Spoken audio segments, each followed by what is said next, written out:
জীবন সদা গতিশীল, কোথা হতে কোথা যায় নাহি জেনে কেউ।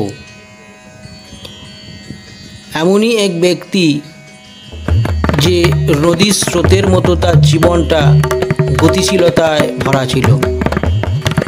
হ্যাঁ, সেই শরৎচন্দ্র চট্টোপাধ্যায়ের জন্মবার্ষিকী উপলক্ষে তারই স্মৃতিতে আজ এই প্রতিবেদন। আপনারা দেখুন, কেমন লাগলো তা জানাবেন। সত্যই আজকের দিনে এই জাতীয় স্থান বিরল, ঐতিহ্যপূর্ণ একটি জায়গা, তার এই বসত ভিটে। আপনারা দেখুন, কেমন লাগলো একটু কমেন্ট করে জানাবেন।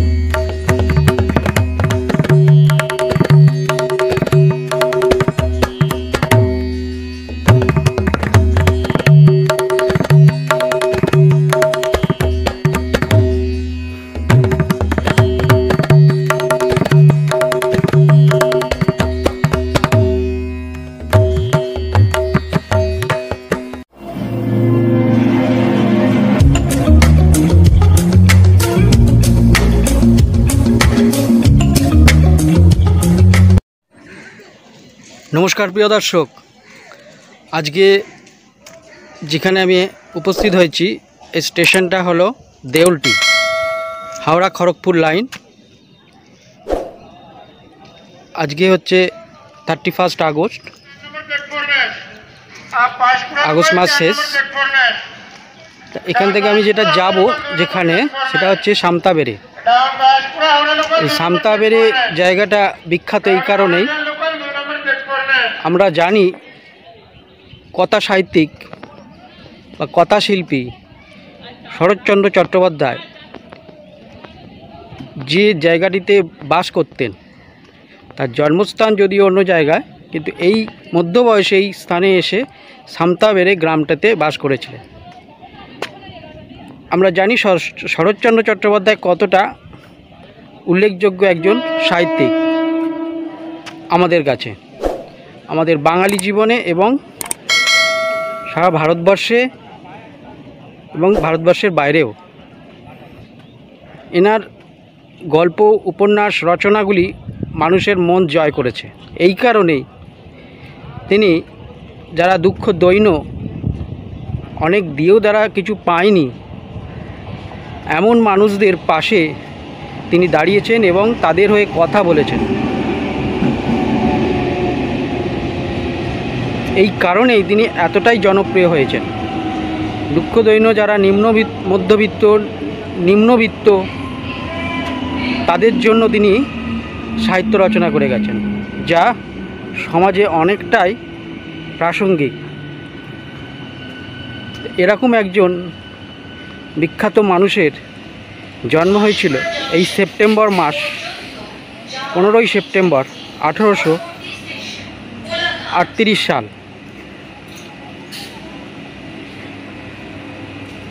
জন্মের পর থেকে তিনি যে কাজগুলো করে গেছেন, তার অমৃত লোকে যাওয়ার সময় পর্যন্ত তা এখনও মানুষকে পথ দেখায়। বিখ্যাত উপন্যাস পথের দাবি আমাদের চোখে জল এনে দেয়। শ্রীকান্ত আরেকটি তার পল্লী সমাজের বিখ্যাত গ্রন্থ। এছাড়াও পল্লী সমাজ আছে, আরও অনেক গ্রন্থ তিনি রচনা করেছেন, যাকে আমরা ছদ্মনামে জানি অনিলা দেবী। সেপ্টেম্বর মাস জানি 5 সেপ্টেম্বর একটি শিক্ষক দিবস। প্রত্যেকেই তার শিক্ষকদের প্রতি সমবেদনা, সম্মান প্রদর্শন করেন। শিক্ষক দিবসের উদ্দেশ্যে এমন একটি প্রতিবেদন আপনাদের পরিবেশন করছি। আজকে এখান থেকে, এই দেউলটি স্টেশন থেকে আমি যাব সামতাবেড়ে, 4-5 কিলোমিটার দূরে। দেখা যাক, গিয়ে দেখি ওখানে কি পরিস্থিতি, তারপর আপনাদের দর্শন করাবো। আজকে প্রতিবেদনটি একটু অন্যরকম হতে চলেছে। হ্যাঁ, বলে রাখি, আমার নাম হচ্ছে অরূপ দাস। যারা নতুন দেখছেন আমার চ্যানেল অরূপ জার্নি, আমার পাশে থেকে আমাকে সাবস্ক্রাইব করে চ্যানেলটিকে পরবর্তী ভিডিওর জন্য অবশ্যই আশীর্বাদ করবেন। নমস্কার, আবার দেখা হচ্ছে ওখানে গিয়ে। আজকের জার্নিটা শুরু হয়েছে হাওড়া স্টেশন থেকে। হাওড়া স্টেশনে ট্রেন ঢুকতে একটু সময় নিয়েছে, যার ফলে সময়টা অনেক ব্যয় হলো।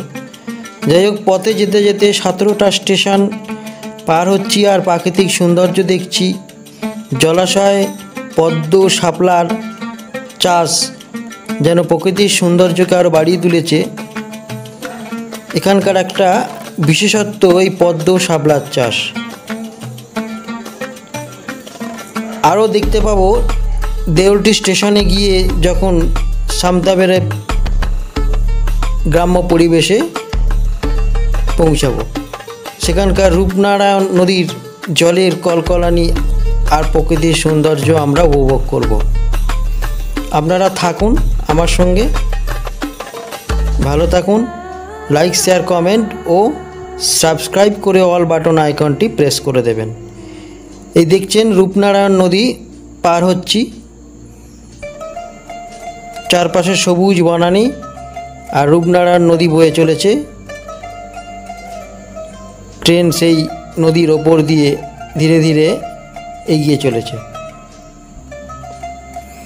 এখন আমরা দেউলটি স্টেশনে প্রবেশ করছি, আবার পরে কথা হচ্ছে।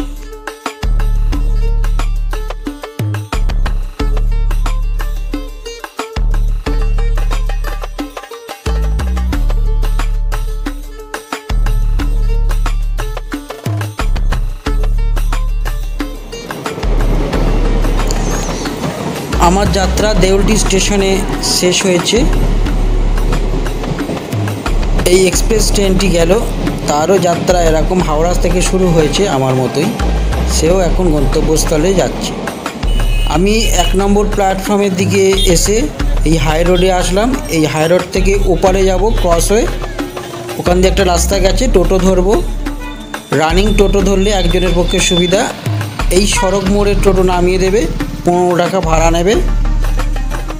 এই রাস্তা দিয়ে সোজা হেঁটে যাব। আমার সঙ্গে থাকুন, ভালো লাগবে।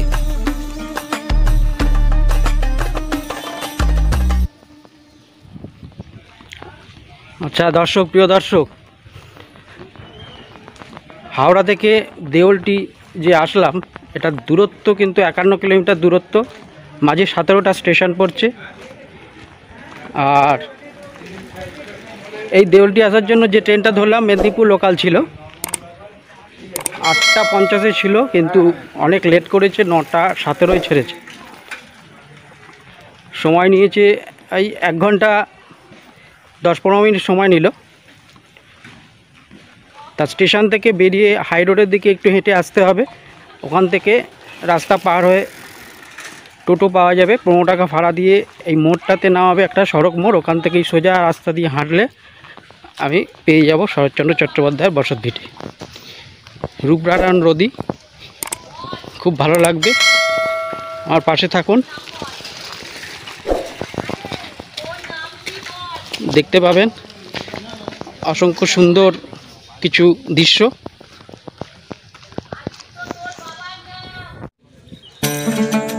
এটি শরৎচন্দ্রের স্মৃতির সৌধ একটি স্থাপন হয়েছে পথের মাঝে। এর পাশ দিয়ে একটি রাস্তা গেছে, এই রাস্তা বরাবর সোজা হেঁটে যাব। এই হচ্ছে পুকুর। এই পুকুরের পাশেই হচ্ছে শরৎচন্দ্রের বসতভিটে। আসুন বসতভিটে আমরা প্রবেশ করি এবং ঢুকতেই পাশে দুটো থামের মধ্যে কিছু লেখা আছে বাণী দুটো আমরা পড়ে নেব। আমার সঙ্গে থাকুন, সব কিছুই দেখতে পাবেন। অবশ্যই সম্পূর্ণ ভিডিওটি দেখবেন, তারপর আপনার মতামত জানাবেন এবং সাবস্ক্রাইবও করে অল বাটন আইকনটি প্রেস করলে আরও বেশি আমি আনন্দিত হব। নমস্কার।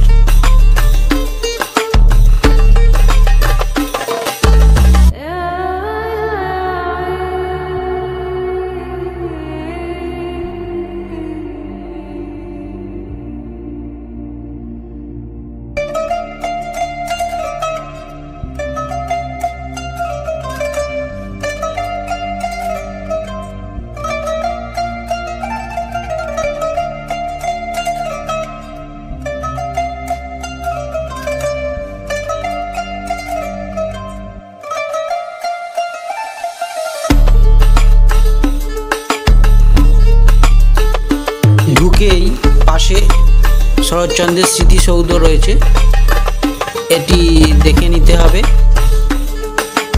আর চারপাশে গাছগাছালিতে ভরা, আর তো তার বসত ভিটেটি দোতলা, ওপরে টালির ছাউনি, একদম গ্রাম্য পরিবেশ, ছিমছাম সাদামাটা এবং বেশ শান্ত নিরিবিলি। এখানে অনেকেই আসে, এরকমও এসেছে, অনেক ছাত্রছাত্রীরা এসছে, স্কুল কলেজের ছাত্রছাত্রীরা, যারা জায়গাটি উপভোগ করতে এসেছে এবং এখানে একটু জিরিয়েও নিতে এসেছে। আস্তে আস্তে আমরা যাব ভেতরে, তার ব্যবহারের অনেক কিছু জিনিস আমরা দেখতে পাবো। আমার সঙ্গে থাকুন। এই হচ্ছে তার সেই বিখ্যাত লেখার জায়গা, যেখানে অজস্র উপন্যাস রচনা করে গেছেন। তার শেষ উপন্যাস বিপ্রদাস এখানেই সমাপ্ত হয়েছে।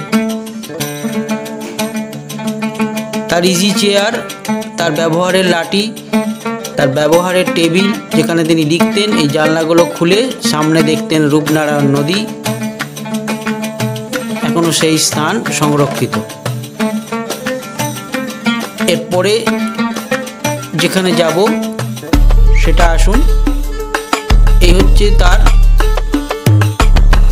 জীবনের শেষ 12টা বছর যে কাটিয়েছেন তার বিবরণ লেখা আছে, এবং এটা হেরিটেজ একটা সাইট বলেও ঘোষিত হয়েছে।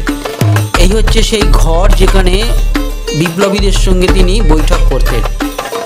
এখানে একটি ঘড়ি আছে, এই দেয়াল ঘড়িটি সেই প্রাচীন তৎকালীন সময়, আজও ঠিক মতো বেজে চলে, দমও দিতে হয় না। এ হচ্ছে একটি টেবিল, আসবাবপত্রগুলিও সেই তখনকার সময়। এখানে সেই বিছানা, একই সেই বিছানা। এখানে যে আয়নাটি দেয়ালে রয়েছে তার কাঁচটা কিন্তু অন্য ধরনের। সুন্দর একটা পরিবেশ, দেখে মন ভরে গেল। আসুন আবার পরের ঘরটিতে যাই।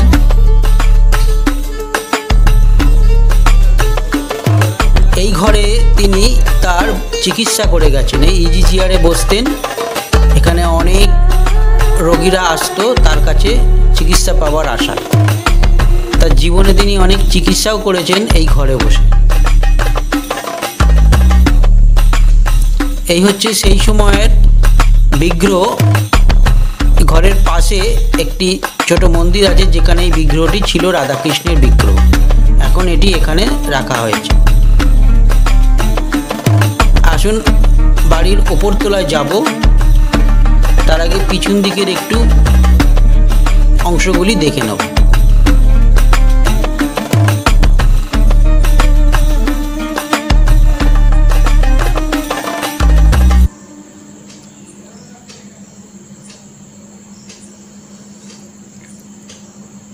সুন্দর সেই তখনকার সময় রাধাকৃষ্ণের বিগ্রহ। এবার চলুন ভেতর দিকে যাই। এখানে তার গোয়াল ঘর আছে, সেই সময়কার গোয়াল ঘর, আর একটি ছোট মন্দির রয়েছে।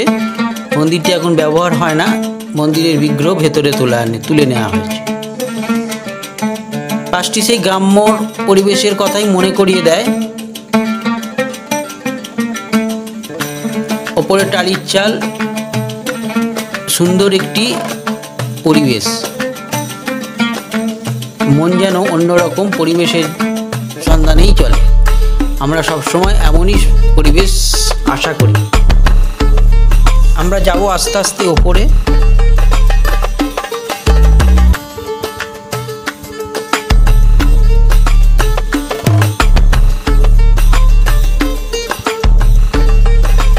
এই সিঁড়ি দিয়ে আমরা ওপরে উঠছি। ওপরতলায় একই রকম কিছু ঘর আছে।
নমস্কার জানাই আরেকবার। শরৎচন্দ্রের বসত ভিটে এখন আমি আছি, যেটা অত্যন্ত উল্লেখযোগ্য একটা স্থান। এখানে এটা 12টা অবধি খোলা থাকে, সকাল 8:30টায় খুলে যায়। এখানে তিনি বিপ্লবীদের সঙ্গে অনেক বৈঠকও করে গেছেন, তার চিকিৎসা করেছেন, অনেক গরিব দুঃখীকে যিনি চিকিৎসা করে গেছেন। সে ঘর আপনাদের দেখালাম, যেখানে বসে তিনি লিখতেন। তার মধ্য বয়সের 23 বছর অন্তত কাটিয়ে গেছেন এখানে। যে ঘরে বসে তিনি লিখে গেছেন, তার সাহিত্য রচনা করে গেছেন, চিকিৎসা করেছেন, বিপ্লবীদের সঙ্গে বৈঠক করেছেন, অনেক বিপ্লবী পন্থা আবিষ্কার করেছেন। সেই ঘরও আপনাদের দেখালাম। এটি দোতলা একটি বাড়ি, ওপরের ঘরে আমি দাঁড়িয়ে আছি।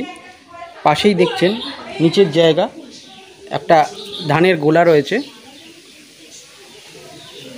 আর মহেশ, তার উল্লেখযোগ্য চরিত্র, কাল্পনিক চরিত্র যেটি স্রষ্টা তিনি। শ্রীকান্ত, এরকম অনেক চরিত্র রয়েছে, তিনি একদম জীবন্ত প্রাণবন্ত করে তুলেছেন এই চরিত্রগুলোকে। আমরা ছোটোবেলায় পড়ে এসেছি। এমন একটি ভিটে আজকে পশ্চিমবঙ্গ সরকারের দ্বারাই রক্ষণাবেক্ষণ চলে। হেরিটেজ সাইট এটি। আপনাদের দেখাবো, রূপনারায়ণ নদী পাশে আছে, সেখানে যাব, রূপনারায়ণ নদীটাও দেখাবো। সত্যি জায়গাটা খুবই শান্ত, স্নিগ্ধ, মনোরম একটি জায়গা। ঘুরে অনেক কিছু জানতে পারলাম। তা শিক্ষক দিবসে সবাই শিক্ষকের প্রতি সম্মান, ভালোবাসা জানায়। আমার সমবয়সী যারা, তাদেরকে ভালোবাসা, বয়োজ্যেষ্ঠদের প্রতি আমাদের প্রণাম রইল, ছোটদেরও আমার ভালোবাসা। যারা শিক্ষক মহলের সঙ্গে যুক্ত, শিক্ষার সঙ্গে যুক্ত, এরকম কিছু সাহিত্যিকদের বসত ভিটে আমি এই ভিডিওর মাধ্যমে আনব। তা যেহেতু সেপ্টেম্বর মাস, 15ই সেপ্টেম্বর জন্মবার্ষিকী, এবং ভাদ্র মাসের পড়ছে ওটা 31শে ভাদ্র, তাই আজকে শরৎচন্দ্রের জন্মভিটে আমি এসেছি। সত্যি খুব ভালো লাগলো, অনেকখানি জার্নি করে এসেছি। আপনারা আরও দেখুন, আমার সাথে থাকুন, লাইক, শেয়ার, কমেন্ট করবেন, আর সাবস্ক্রাইব করে অল বাটন আইকনটি প্রেস করবেন, যাতে পরবর্তী ভিডিওগুলো দেখতে পান। নমস্কার, থাকুন, আরও দেখুন আমার সঙ্গে আরও কিছু মনোরম উল্লেখযোগ্য দৃশ্য।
আমরা এখন যাব সেই সমাধি ক্ষেত্রের দিকে, যেখানে তিনজনের সমাধি স্থাপন হয়েছে। চলুন প্রবেশ করি।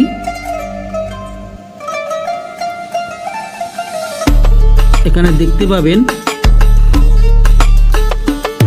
তিনজনের সমাধি রয়েছে। শরৎচন্দ্র চট্টোপাধ্যায় আছেন, তার পিতামহ পিতামহী, এদের সমাধি এখানে রয়েছে।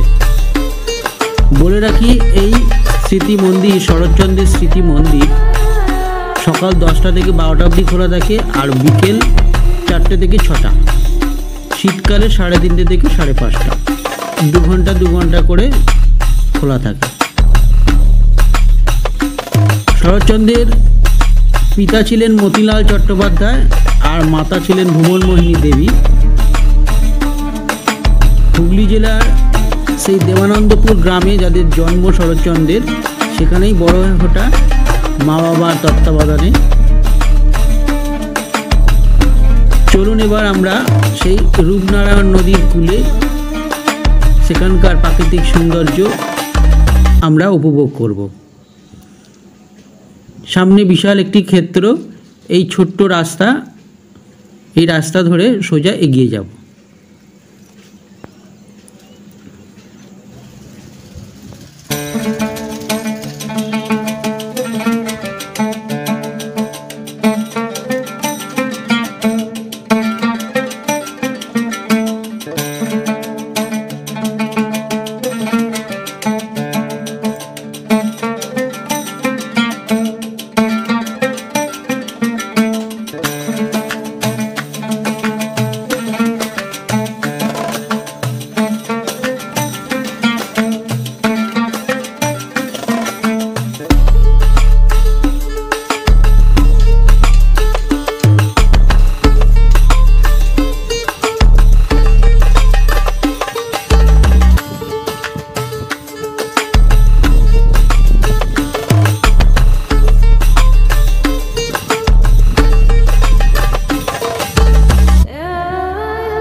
দেখতে পাচ্ছেন জলে হাত দিলাম, একটু রূপনারায়ণের নদীর জল স্পর্শ করে নিলাম, খুবই ভালো লাগছে।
শরৎচন্দ্রের বসত ভিটে দেখতে এসে একটি মন্দিরও পেয়ে গেলাম খুব কাছেই, নদী তীরবর্তী পার্শ্ববর্তী অঞ্চলেই একটি শীতলা মাতার মন্দির এবং শিবের মন্দিরও আছে।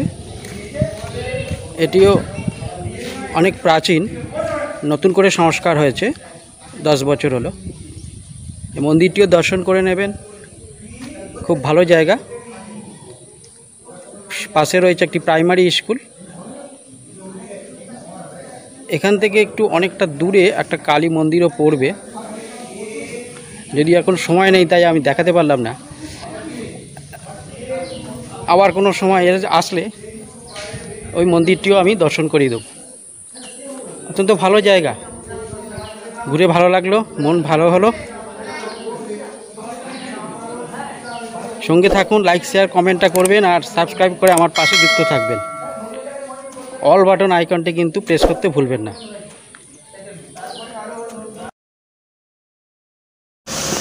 এখানে দেখছেন শীতলা মাতা মাঝখানে, তারপরে লক্ষ্মী মাতা আছে, গঙ্গা মাতা আছে আর ষষ্ঠী মাতা। আর এই পাশে একদম বাঁ পাশ থেকে ধরলে বাবা পঞ্চানন আছে। আর মাঝখানে কে আছে একটু জানলে ভালো হয়, আমি বুঝতে পারলাম না। আর দুজন একটু যদি জানেন তো বলে দিতে পারেন কমেন্টে।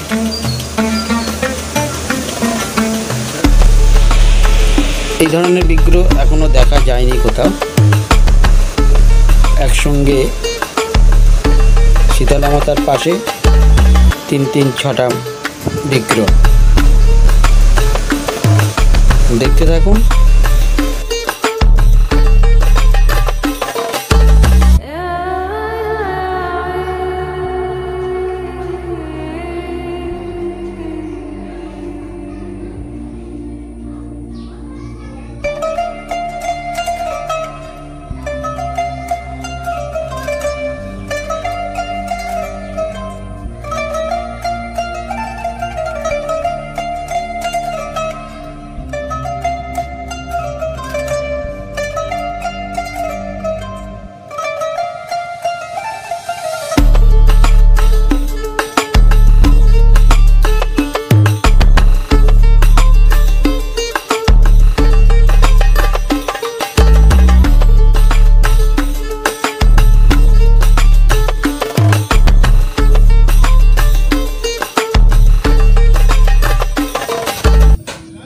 কথা সাহিত্যিক শরৎচন্দ্র চট্টোপাধ্যায় এই সামতাবেড়ে গ্রামটিতে, এই রূপনারায়ণ নদীর কূলে তার বসত ভিটায় তার শেষ জীবনের 15 বছর কাটিয়ে গেছেন। তার অজস্র লেখা এখান থেকে হয়েছে। তার আমরা জানি তার সৃষ্টিগুলো কতটা মানুষের মন জয় করেছে। আজও তার সৃষ্টিকে নিয়ে অনেক গবেষণা হচ্ছে এবং অনেক বই রচনা হয়েছে, চলচ্চিত্র রচনা হয়েছে, যা আমরা দেখে সত্যি মুগ্ধ হয়ে গেছি। তার পল্লী প্রকৃতির প্রেম, ভালোবাসা এবং নিম্নবিত্ত মানুষের প্রতি তার কান্না, তার আওয়াজ, ধ্বনি মানুষকে কিন্তু এখনও জাগরিত করে। পথের ধাবি তার একটি উল্লেখযোগ্য গ্রন্থ। তার সেই ব্যথা বেদনা, মানুষেরই মনের ব্যথা বেদনার কথা তিনি তার সৃষ্টির মাধ্যমে তুলে ধরেছেন। দেখতেই পাচ্ছেন রূপনারায়ণ নদী জলে ভরা, চারিদিকে জল। জলের সামনে আমি দাঁড়িয়ে আছি, দেখতেই পাচ্ছেন জল সামনে। এখানে নৌকা বিহার করা যায়, তবে অনুমতি লাগবে। লাইফ জ্যাকেট পরেই তবে নৌকা বিহার করা যাবে, কেননা নদীতে জল অনেক ভরা। বর্ষাকালের সময় তো জল প্রচুর। নদী হয়তো জল আরও বেড়ে গেলে এটা ভেসে যায়। তার এই বসত ভিটা নিয়ে একটি কথা আছে। একসময় এখানে প্রচুর বন্যা হয়েছিল, প্রচণ্ড বন্যা, প্রায় নিশ্চিহ্ন হয়ে গেছিলো গ্রামের অনেক বাড়িঘর। কিন্তু শরৎচন্দ্র চট্টোপাধ্যায়ের বাড়িটি কিন্তু অক্ষত থেকে গেছে। সামান্য কিছু ক্ষয় হয়েছিল, কিন্তু অক্ষত থেকে গেছে। পরে এটা আবার সংস্কার হয়ে নতুন করে গড়ে তোলা হয়েছে। এরকম একটি কথাশিল্পীর প্রতি আমার ভালোবাসা, প্রণাম, সম্মান জানিয়ে আজকের ব্লগ শেষ করতে যাচ্ছি। আপনাদের বিদায় জানাই। শিক্ষক দিবসে শিক্ষক কুলকে আমার সম্মান, ভালোবাসা, শ্রদ্ধা সব কিছু জানালাম। পরবর্তী ভিডিওর জন্য একটু অপেক্ষায় রাখলাম। আবার একটি ব্লগ নিয়ে এরকম আসব। আপনারা পাশে থাকলে আমি আরও বৈচিত্র্য আনার চেষ্টা করব। আজকের মতো শেষ করছি। নমস্কার।